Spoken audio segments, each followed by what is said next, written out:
Et bien maintenant pour cette partie, nous allons pouvoir procéder par les assemblages de nos différents éléments. Et là, sans plus tarder, nous allons commencer par cet élément-là, cet élément ici. Et comment on va faire? Je vais aller là. Je vais là. Nos différents éléments de notre étage qu'on vient de créer, ça va être ça. Voilà, ça. Assemblage principal, assemblage secondaire. Et voilà. Notre assemblage est là. Il suffit seulement de les modifier. Et c'est ce que nous allons faire. Ajuster notre assemblage, augmenter la hauteur des platines. Ici, nous allons aller là-bas, grouillage supérieur, grouillage inférieur, ça va rester ainsi. Plate et boulot, platine, l'EPC va rester comme ça.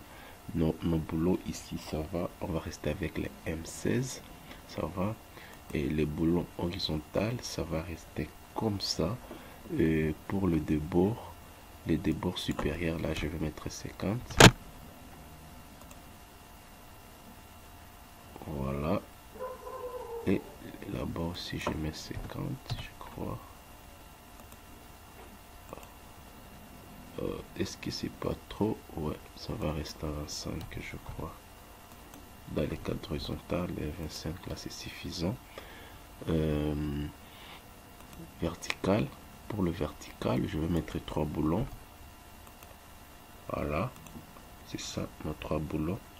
Nos 3 boulons sont distancés de 60 ici. Non, là je vais mettre 100 pour voir. Et 120. Et voilà, 120. Comme ça, qu'est-ce que ça donne? 120 et décalage. Mon décalage ici. Et on va rester avec 100 pour voir.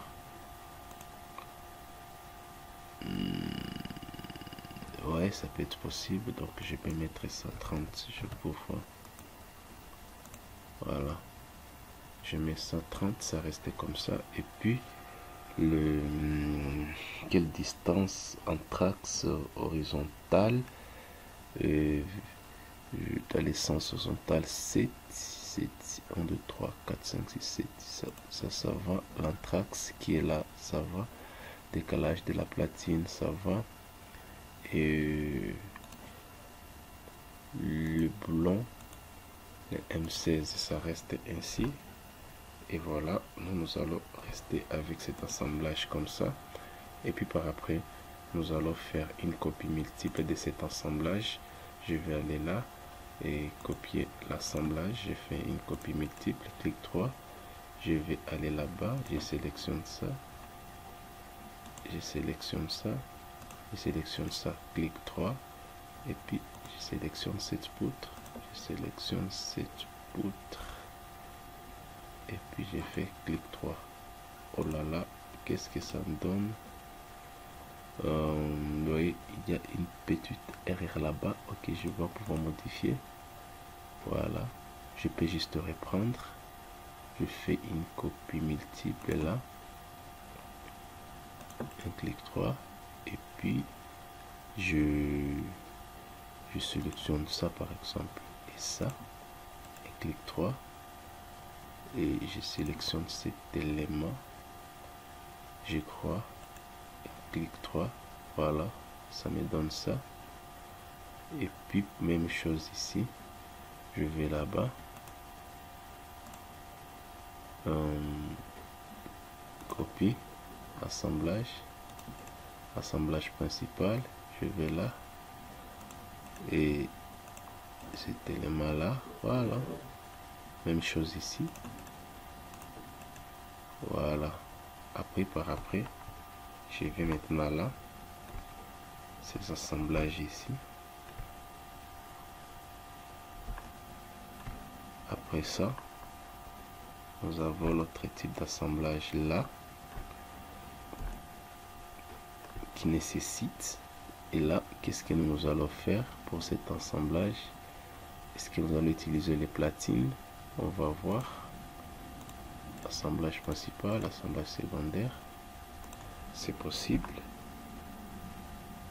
On va ajouter. Et on va ajouter l'épaisseur, les nombres. 16 dans le sens vertical. Et entre axes et boulons centraux, par exemple ici, mes boulons vont rester ainsi. Si je vais là, je peux modifier, par exemple je mets 60, vous voyez, mais ça reste 80 comme ça. Et puis par après, qu'est-ce que moi je vais faire dans la verticale? Là je vais mettre 3 et ici 120. Donc on met 130, 130, voilà. Et voilà, même chose, je vais là, je propage cet assemblage pour gagner le temps. Et voilà, ça est là-bas. Nos assemblages sont un peu partout.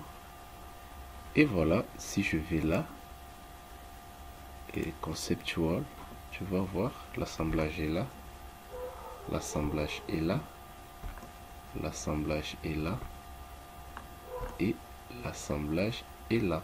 Vous voyez, c'est ça nos assemblages. Et puis maintenant, arriver là,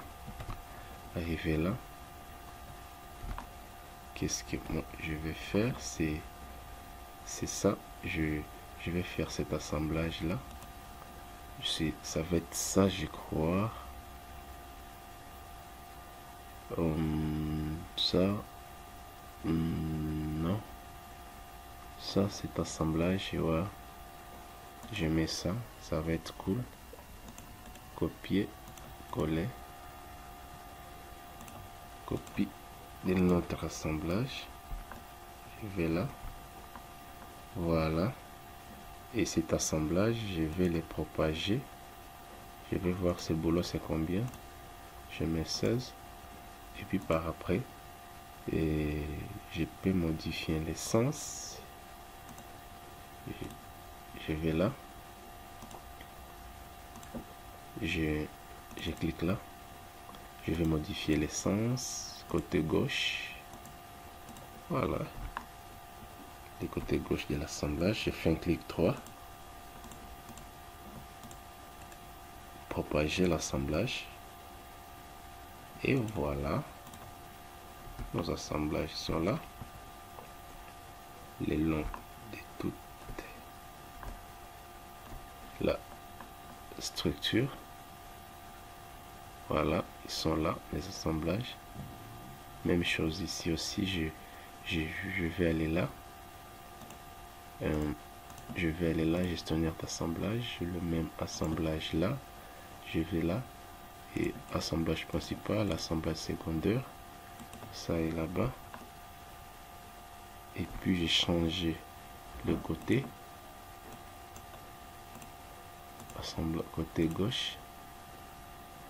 Et voilà. Et puis par après,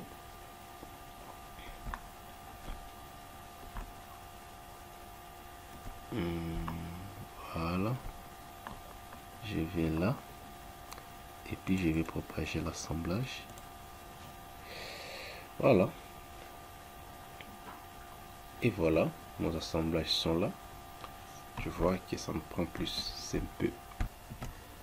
Et bien pour cette partie, je voulais faire l'assemblage de cette colonne ici avec cette poutre traverse. Comme la poutre, elle est un peu, c'est une poutre continue, je dois pouvoir les diviser par deux. Et d'Advanced Style pour diviser, scinder, donc pour scinder et une poutre en deux parties. Voilà comment on fait. Je dois d'abord créer une ligne là. Donc je crée une ligne là. Attends.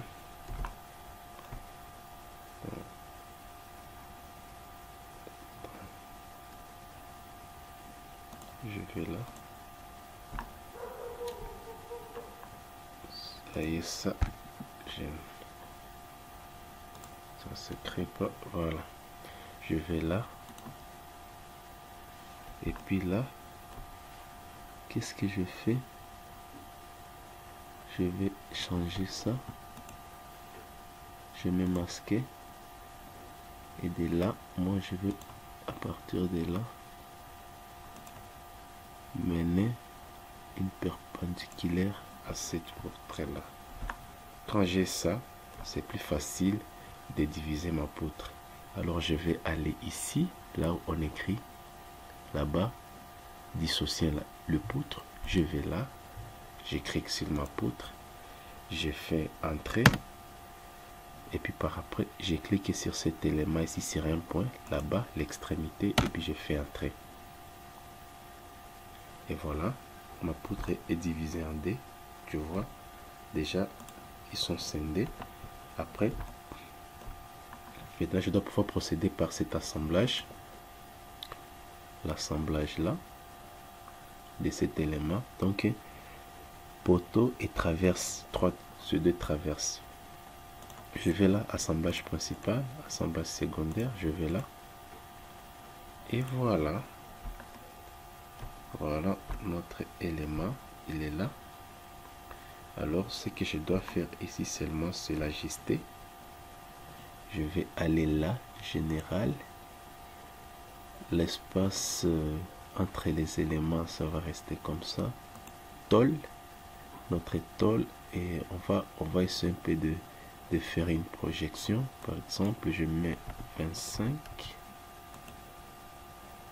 pour voir, et là-bas 25 aussi. La projection, et voilà un peu, voilà, la projection est là. Je vais aller sur les tôles, projection, et là-bas décalage aussi, je vais mettre 25. Voilà, là c'est 50, et là-bas c'est 50 aussi. Voilà, c'est encore insuffisant. Je mets par exemple les 80, et là-bas 80.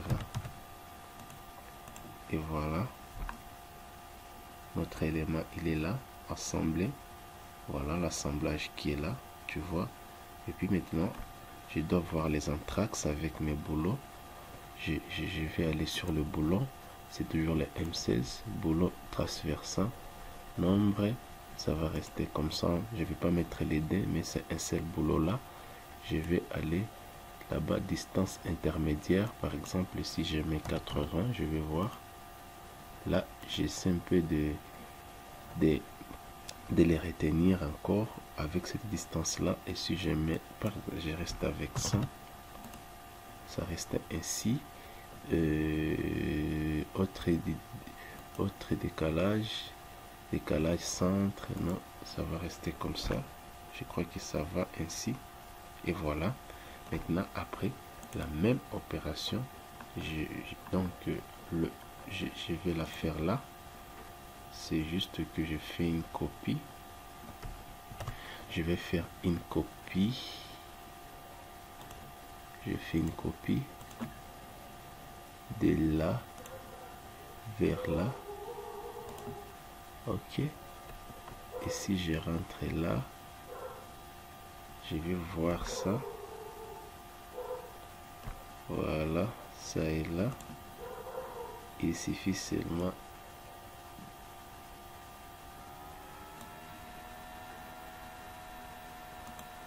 voilà.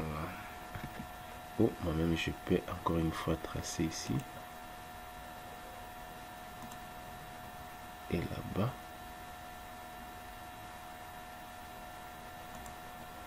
Et voilà. La même opération. Je vais là. Je vais là. J'ai choisi un point. Je centre. Et voilà. Et arrivé là, je vais propager cet assemblage. Je propage ça. et ça est là-bas. Et voilà. Donc là, nous venons de finir la modélisation de nos éléments de notre étage ainsi que les éléments de notre poutre de compression. Et puis maintenant, quand vous allez dans Conceptual, vous allez voir l'assemblage est là. Voilà, l'assemblage est là. Si on veut, on peut encore une fois l'amener là. Ça dépend, mais je crois que notre assemblage est presque là. C'est juste de voir est-ce que notre poutre il est centré. Vous voyez, par exemple, ça c'est parmi aussi les éléments importants. Est-ce que la poutre est là, elle est centrée? Tu vois, je peux décaler ma poutre. Outil de décalage et je l'amène là. Et voilà. Et tout va être automatique. C'est ça l'avantage des BIM, tu vois, par exemple. Et voilà, tous nos assemblages sont là. Alors la prochaine vidéo, tu vois, là-bas c'est nickel. Alors la prochaine vidéo, je dois maintenant vous montrer comment vous pouvez modéliser des pannes et comment vous pouvez assembler ces pannes là. Quant à moi, je vous dis merci et on se retrouve à la prochaine session.